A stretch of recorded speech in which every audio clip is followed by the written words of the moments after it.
Hello friends, तो इस video के अंदर मैं आप लोगों के साथ एक ऐसी प्रॉब्लम शेयर करने जा रहा हूँ जो कि हर गोलैंग डेवलपर को जो है वो फेस करने को मिल सकती है, जहाँ मिली होगी। तो उसी का सोल्यूशन भी जो है मैं आज इस वीडियो के अंदर आप लोगों को बता दूंगा। ठीक है, तो आपने इस वीडियो को पूरा सुनना है।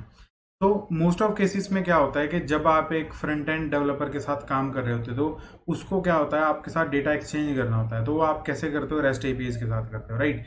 तो रेस्ट एपीआई क्या होती हैं? समटाइम्स ज़्यादा टाइम लेती हैं, कुछ एपीआई होती हैं जो कम टाइम भी लेती हैं। तो उस केस में जब हम डेमो प्रेजेंट कर रहे होते हैं अपनी कोई भी वेबसाइट का, ठीक है, तो मोस्ट ऑफ द यूजर्स ये नोटिस करते हैं कि यार एपीआई जो है वो बहुत टाइम ले रही है। जहाँ कुछ हमारे मैनेजर लेवल के बंदे जो होते हैं, जहाँ हमारा क्लाइंट होता है, एंड क्लाइंट होता है, वो कहता है कि front end is taking too much time to load the data. तो उसमें फ्रंट एंड वाला बंदा एक ही चीज़ बोलता है कि भाई बैक एंड से डेटा नहीं आ रहा है सही टाइम पे, तो मैं उसको कैसे रिड्यूस कर दूं? अगर बैक एंड से सही से डेटा आएगा तभी तो मैं उसको रिड्यूस कर पाऊंगा, राइट। तभी तो वो फ्रंट एंड के जो एलिमेंट्स हैं वो सही से जो है रेंडर हो पाएंगे।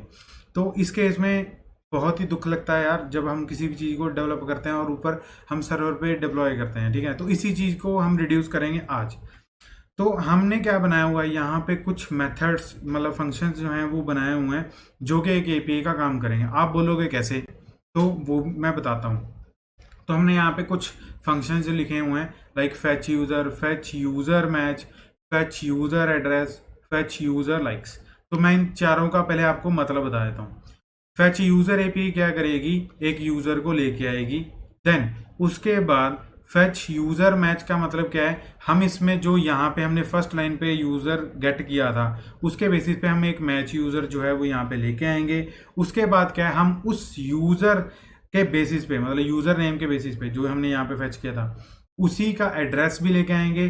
देन हम उसके लाइक्स जो हैं वो लेके आएंगे, ठीक है। तो हमारी डिपेंडेंसी सारी किस पे है? इस पे है। तो इसको फैच करना तो बहुत ज़रूरी है। देन हम इनका टाइम जो है वो कैसे रिड्यूस कर सकते हैं, क्योंकि एक बारी जब यूज़र नेम गेट हो चुका है देन हम इनका टाइम जो है वो रिड्यूस कर सकते हैं, ठीक है। वो कैसे? पहले हम ये प्रॉब्लम को रियल लाइफ में देखेंगे कि कैसे होता है। तो हमें ये पहले एपीआई बनानी पड़ेगी, ठीक है। तो यहाँ पे मैंने हर एक फंक्शन को लिख रखा है, like fetch user address on the behalf of user, and उसके बाद फैच यूज़र लाइक्स यूज़र के बेसिस पे, फैच यूज़र मैच किसके बिहाफ पे? यूज़र के बिहाफ पे। तो अभी आप बोलोगे कि ये एपीआईज कैसे हैं? अब हमें पता है कि एपीआईज जो हैं वो कुछ टाइम लेते हैं, like 100 milliseconds, 200 milliseconds, 300 milliseconds, और sometimes it will take 1 second around, ठीक है। तो उस केस में अब हम इसको कैसे बनाएंगे? ये तो बड़े ही जल्दी जल्दी एग्जीक्यूट हो जाएगा। तो मैंने यहाँ पे गोलैंग के अंदर बहुत ही अच्छी चीज़ है कि टाइम पैकेज ने हमें बहुत सपोर्ट किया है, ठीक है। तो टाइम पैकेज के अंदर स्लीप नाम की एक मेथड होता है जिससे हम फंक्शन की जो एग्जीक्यूशन है हम उसको डिले कर सकते हैं। अब मैंने इसको बोल दिया कि 200 ms तक, मतलब 100 मिली सेकेंड्स तक डिले रहेगा, मतलब ये 100 मिली सेकेंड्स के बाद ही चीज़ों को एग्जीक्यूट करेगा, ठीक है जी। तो यहाँ पे हमने यूज़र रिटर्न कर दिया, मतलब अभी हम ये समझ सकते हैं कि ये एपीआई का एक क्लोन है, प्रॉपर एपीआई नहीं है। क्या है? एपीआई का क्लोन। अब इसके बीच में हो सकता है कि आपको यहाँ पे डीबी कनेक्शन बनाना पड़े, फिर उसके बाद हो सकता है कि फेच करना पड़े, ठीक है। ऐसा कुछ आप ऑपरेशंस जो हैं वो परफॉर्म कर सकते हैं। तो सिमिलर अदर केसेस में भी ऐसे होगा। अब हो सकता है किसी को ज़्यादा लगे, किसी को कम लगे। अब फेच यूज़र एड्रेसेस पे हो सकता है कि आपको 100 मिली सेकेंड ही लग रहे हो, बट जब आप लाइक्स फेच कर रहे होते हो तब हो सकता है कि आपकी जो एपीआई है, आपका जो डीबी है, जहाँ हो सकता है फेच करते टाइम पे जो है आपको ज़्यादा टाइम लग गया हो इधर ही। तो आपको क्या है कि 200 मिली सेकेंड जो है यहाँ पे लग रहे हैं, ठीक है जी। उसके बाद आपने क्या किया, जब यूज़र के मैच पे यूज़र आपको चाहिए था तब भी आपको कितना टाइम लगा? 200 मिली सेकेंड, ठीक है। आपकी कुछ इस टाइप की एपीआईज हैं। अच्छा, अभी समझ आया कि मैंने एपीआईज को कैसे क्लोन किया, एपीआईज को कैसे आप कह सकते हो बिना एपीआई बनाए एपीआई का टाइम जो है वो कैसे मैंने यहाँ पे कंज्यूम किया। तो अभी चेक कर लेते हैं कि हमारी एग्जीक्यूशन जो है इस प्रोग्राम की वो कितनी हो रही है। तो मैंने यहाँ पे कुछ चीज़ें ली हैं जो कि है कि अभी का टाइम क्या हुआ है एंड सिंस ये कब तक चला, ठीक है जी। तो ये मेरा बताएगा कि टोटल प्रोग्राम की जो एग्जीक्यूशन है वो यहाँ पे कितनी आई, तो ये उसको प्रिंट करवा देगा। Time starts and time and, जब तक एग्जीक्यूशन कंप्लीट हो जाती है तब तक इसने कितना टाइम लिया, तो ये कैलकुलेट करके हमें ये खुद जो है वो बता देगा।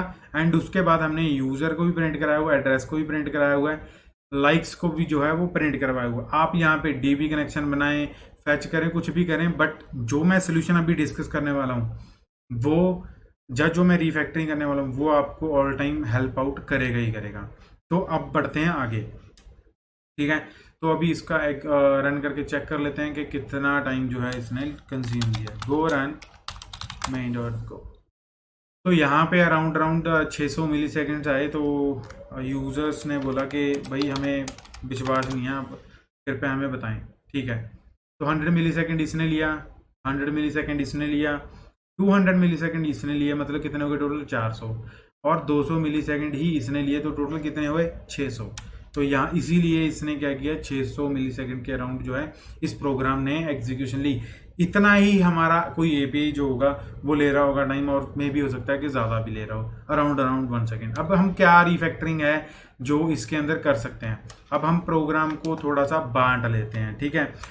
तो अभी हमें पता है कि इस यूज़र पे इस एपीआई पे हमारी डिपेंडेंसी टिकी हुई है, तो हम इसको अलग थ्रेड में जो है वो नहीं चला सकते, ठीक है। यहाँ पे गो रूटीन्स का कंसेप्ट आएगा, चैनल्स का कंसेप्ट आएगा, तो आपने ध्यान से सुनना है, समझना है, ठीक है। तो यहाँ पे क्या है, हमारी इस चीज़ पे तो पूरी डिपेंडेंसी है कि यूज़र नेम जब तक नहीं आएगा तब तक हमारे ये नीचे वाले फंक्शन जो हैं वो एग्जीक्यूट नहीं आएंगे। मान लीजिए कि यूज़र नेम आ चुका है यहाँ पे, ठीक है, तो मैं इन चीज़ों का तो टाइम रिड्यूस कर सकता हूँ, इनको तो मैं असिंक्रोनस चला सकता हूँ, इनको तो मैं अलग अलग थ्रेड्स में जो है वो चला सकता हूँ, ठीक है। यहाँ तक तो क्लियर हूँ ना मैं। तो अब इसी को मैं यहाँ से थोड़ा सा रिमूव कर देता हूँ, एंड इसकी रिफैक्टरिंग है जो अभी स्टार्ट करते हैं हम। तो यहाँ पे मैंने हर एक एपीआई कॉल को क्या कर दिया, एक गो रूटीन बना दिया ऐसे, ठीक है। तो चलिए अब इसको एफएमटी को भी हटा देते हैं, ठीक है, बाद में देखेंगे इसको। तो मैंने इन तीनों को एक गो रूटीन बना दिया। अब ये फंक्शनैलिटी तो वैसे ही परफॉर्म करेंगे, अब इसके अंदर डेटा कैसे फैच होगा अब उसकी बात कर लेते हैं। तो हमें पता है, हमने रीड किया था, हमने पढ़ा था, हमने गो गुरुजी की वीडियो देखी थी कि चैनल्स भी कुछ होते हैं, चैनल्स के जरिए हम कम्युनिकेट कर सकते हैं बिटवीन दी गो रूटीन्स। अगर हमें ये नहीं पता है तो आई बटन पे क्लिक कर लें, आपको वहाँ पे जो है वो लिंक मिल जाएगा, आप वहाँ से डायरेक्टली पढ़ सकते हैं, देख सकते हैं उस वीडियो को, ठीक है, बहुत ही मज़ेदार थे। तो अब हमें क्या करना पड़ेगा, चैनल जो है वो बनाना पड़ेगा। चैनल बनाने के लिए हमें पता है कि मेक फंक्शन है जो, उसका यूज़ करना पड़ेगा। अब मेक के अंदर क्या पास होता है हम चेक कर लेते हैं। मेक के अंदर पास होता है कि टाइप किस टाइप का चाहिए एंड किस साइज़ का चाहिए। तो हमें क्या चाहिए, एक चैनल चाहिए, किस टाइप का चाहिए, एनी टाइप का, क्योंकि अब मेरे को नहीं पता ना, मेरी एपीआई जो है वो स्ट्रिंग रिटर्न करेगी, इंट रिटर्न करेगी, क्या रिटर्न करेगा डेटाबेस में मेरे को नहीं पता। तो मैंने इसको एनी टाइप का बना लिया। ये क्या है अब देख लेते हैं, यहाँ पे एक इंटरफेस है, आप इंटरफेस भी बना सकते हो, कोई दिक्कत वाली बात नहीं है, वो भी एनी का ही काम करता है। आप कोई भी डेटा टाइप जो है वो यहाँ पे पास कर सकते हो। तो अब मेरे को इस चैनल को पास करना पड़ेगा यहाँ पे, यहाँ पे, यहाँ पे, ठीक है। अब मेरे को इन तीनों फंक्शंस को भी चेंज करना पड़ेगा, लाइक इनके रिटर्न टाइप मेरे को सारे हटाने पड़ेंगे, ठीक है, ताकि मैं चैनल के ज़रिए जो है कम्युनिकेट कर पाऊँ, ठीक है। तो यहाँ पे अब मेरा कौन सा वेरिएबल है, रिस्पॉन्स, जो कि चैनल टाइप का है। चैनल किस टाइप का, एनी टाइप का है। तो अब मैं क्या करता हूँ, मैं इस रिटर्न स्टेटमेंट को तो हटा देता हूँ, अब इस वैल्यू को तो ले लेते हैं, इसका कोई दोष नहीं है, इसको ले लेते हैं, ठीक है। आर के अंदर अब हमें पता है कि चैनल के अंदर वैल्यू जो है वो कैसे ट्रांसफ़र करनी है, तो इस एरो से जो है हमने ट्रांसफ़र करनी है। तो अगर मैं दोबारा रिपीट करता हूँ, अगर किसी ने हमारी वीडियो नहीं देखी है, ठीक है, चैनल्स के रिगार्डिंग, तो आई बटन पे क्लिक करें तो आपको वहाँ पे मिल जाएगी। तो ठीक है, यहाँ पे हमें मिल गया, ये एड्रेस मिल गया। अब आगे बारी आती है हमारी इसकी, तो यहाँ पे भी सेम चीज़ को कॉपी करके हम क्या करते हैं, इसके अंदर ले आते हैं, एंड देन सेम चीज़ यहाँ पे रिपीट होगी। तो अब इसको चेंज करके यहाँ पे लिख देते हैं 100, ठीक है, एंड सेम चीज़ जो है यहाँ पे भी रिपीट होगी। तो एक ही चैनल के अंदर हमारे क्या आएगी, सारी वैल्यूज़ आ गई हैं, ठीक है।